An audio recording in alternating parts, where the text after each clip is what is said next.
Assalamualaikum warahmatullahi wabarakatuh. Perkenalkan, nama saya Egi Ardion Permana dengan NIM 400-403-196-5001, jurusan Teknologi Rekayasa Otomasi angkatan 2019, Sekolah Vokasi Universitas Diponegoro.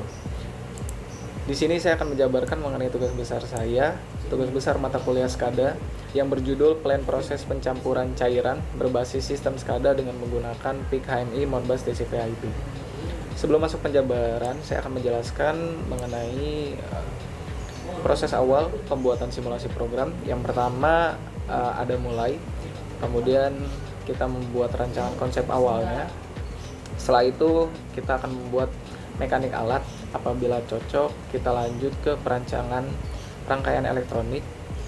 Kemudian apabila berjalan, lanjut kita akan mengkoneksikan antara software dengan modul. Kemudian apabila terkoneksi, lanjut ke pengujian subsistemnya. Kemudian sesuai, lanjut ke assemble elektronik dan mekanik. Namun apabila terjadi troubleshoot, ada trouble, itu kita selesaikan terlebih dahulu, kemudian sampai benar-benar masalah tersebut selesai. Nah, tahap perancangan dimulai dengan penyiapan seluruh komponen elektronik dan mekanik seperti I/O modul, sensor yang dibutuhkan, power supply, pipa, tangki, dan alat lainnya. Selanjutnya masing-masing sistem dalam keadaan baik, benar, serta aman. Secara rinci, metode perancangan, pembuatan, dan pengujian sistem sebagai berikut: merancang dan mendesain bagian mekanik yang dibutuhkan oleh alat, yaitu rangka, pipa, tangki, panel, dan lain-lain. Pembuatan mekanik untuk assembly dari semua komponen elektronik dan mekanik. Dan pembuatan mekanik dilakukan pengecekan setelah penggabungan seluruh sistem, karena bila terjadi kesalahan atau kekeliruan dapat diubah sesegera mungkin sebelum mekanik jadi seluruhnya. Merancang dan mendesain bagian elektronik yang dibutuhkan oleh alat, yaitu power supply, rangkaian relay, koneksi wiring, dan lain-lain. Koneksi sensor suhu dan ketinggian yang dipasang. Kemudian membuat program HMI dan untuk sistem monitoring. Selanjutnya saya akan menjabarkan mengenai simulasi yang telah saya buat.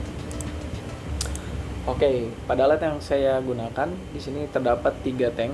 Yang pertama tank kaporit, tank mixer, dan tank clarifier. Ketiga tank ini memiliki kegunaannya masing-masing, memiliki kegunaan yang berbeda. Tank kaporit ini berguna untuk menyimpan kaporit. Kemudian yang kedua ada tank mixer, berguna untuk mencampurkan cairan. Yang ketiga ada tank clarifier yang berguna sebagai wadah untuk melakukan proses pengendapan dari hasil cairan yang sudah bercampur pada tank mixer. Selain itu juga saya menggunakan 4 valve, valve 1, valve 2, valve 3, dan valve 4. Valve 1 berguna untuk mengontrol aliran kaporit. Kemudian valve 2 berguna untuk mengalirkan cairan yang sudah bercampur dari tank mixer. Valve 3 berguna sebagai pembuangan seperti lumpur atau pasir dan sejenisnya. Dan valve 3 berguna sebagai pendistribusian air. Selain itu terdapat 2 sensor. Yang pertama adalah sensor pH dan juga sensor proximity. Sensor pH berguna untuk mendeteksi kadar asam dan basa pada cairan, dan sensor proximity untuk mendeteksi keluaran pendistribusian air.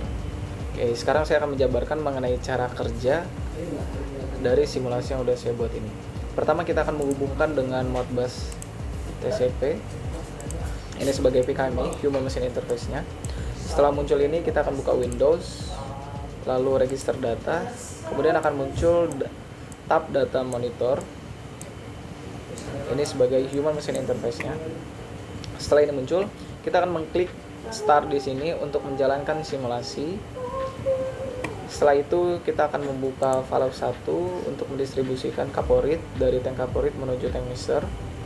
Kemudian kita juga akan menyalakan pompa untuk mengalirkan cairan menuju tank mixer pula. Setelah dirasa cukup, valve 1 dan pompa akan kita matikan. Kemudian kita akan menyalakan motor mixer untuk mencampurkan antara cairan dengan bahan kaporit ini. Setelah beberapa saat kita akan mematikan motor mixer, kemudian akan membuka valve 2 dengan tujuan untuk mendistribusikan cairan yang sudah bercampur tadi menuju tank clarifier. Nah, pada tank clarifier ini terdapat proses pengendapan yang berguna untuk memisahkan kandungan limbah padat yang terkandung di dalamnya serta memisahkan kandungan limbah lain yang memiliki sifat heterogen. Setelah itu, valve 2 akan tertutup. Kemudian valve 3 akan terbuka dan membuang kandungan limbah padatnya seperti pasir atau lumpur dan sejenisnya. Kemudian di sini ketika sensor sudah mendeteksi bahwa kandungan cairan yang sudah tercampur tadi, cairan air jernih ini sudah sesuai dengan kadar ya pH yang sudah ditentukan, kemudian valve 4 akan terbuka dan mengalirkan air yang jernih ini, mendistribusikan air yang jernih ini menuju ke kolam dengan sensor proximity di sini untuk mengatur pendistribusiannya. Oke. Setelah itu, semua proses yang tadi akan berulang seperti yang sudah saya jelaskan tadi, dan tujuan dari simulasi ini untuk untuk mencampurkan cairan dengan kaporit agar didapatkan cairan air yang jernih untuk didistribusikan ke kolam. Seperti itu, kurang lebihnya mohon maaf apabila ada kekurangan. Saya cukupkan. Terima kasih. Wassalamualaikum warahmatullahi wabarakatuh.